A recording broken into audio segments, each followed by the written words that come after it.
Hello everyone and welcome to my nerdy little corner of the internet. Today we're rating all the multicolored and land cards in the Brothers War. Keep in mind that this is in the context of limited. If you'd like more detail on how I rate these cards, please check the description below. Now that that's settled, let's look at these cards. A reminder of the archetypes.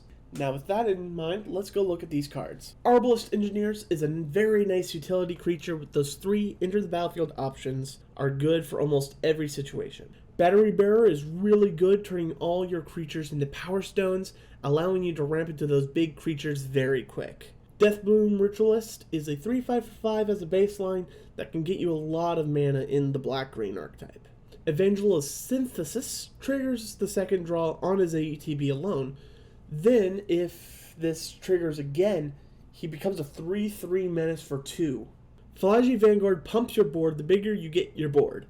The first strike is always good for an aggressive creature.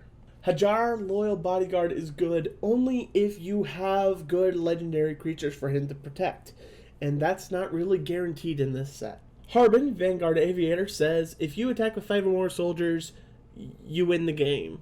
Hero of the Dunes reanimates an artifact or creature and then buffs said permanent as well as your other creatures. Junkyard Genius makes a power stone just to sacrifice it to its own ability, making it very difficult for your opponent to block. Legions to Ashes exiles all the power stones if you target a power stone, and all the soldier tokens if you target a soldier token, plus it's just an exile target threat.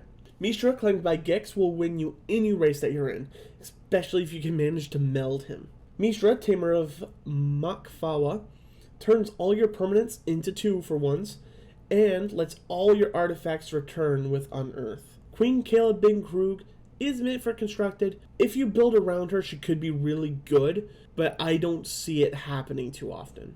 Saheeli Filigree Master is really good, and her ultimate on turn 5 is just good value on its own. Seraph Great Worm scares me, as it's a big boy that lets me play even more big boys easily.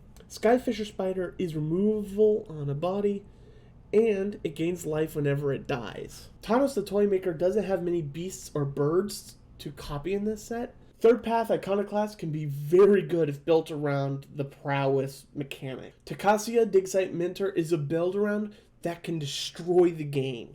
Urza Lord Protector makes everything else in your deck cheaper. Urza Prince of Krug is an artifact super lord and is in the pair of artifact soldiers. He then makes soldiers himself. If he stays on the board, he's making trouble. Yodian Dissonant can go off on some of the cards in the color pair, adding 3 or more counters on a single cast. Yodian Tactician is a soldier lord on curve, and you can't ask for a better signpost uncommon. We have Argoth, Sanctum of Nature, that makes bear tokens and feeds your graveyard. Battlefield Forged is a pain land. It's okay. Blast Zone isn't good in this set because we have a bunch of expensive creatures. Brushland is a pain land. It's okay. Demolition Field is alright to get rid of the good lands from your opponent. Evolving Wilds helps you with your mana fixing. Fortified Beachhead is perfect for the soldiers deck, but isn't much good for anything else. Hall of Taxon creates power stones, and it's pretty good. Blender War Waste is a pain land. It's okay. Mishra's Factory is good if you happen to have assembly workers. Tokasia's Dig Site is a good mana sink for your extra power stones to fix your hand. Finally, we have Underground River. It's a pain land. It's okay.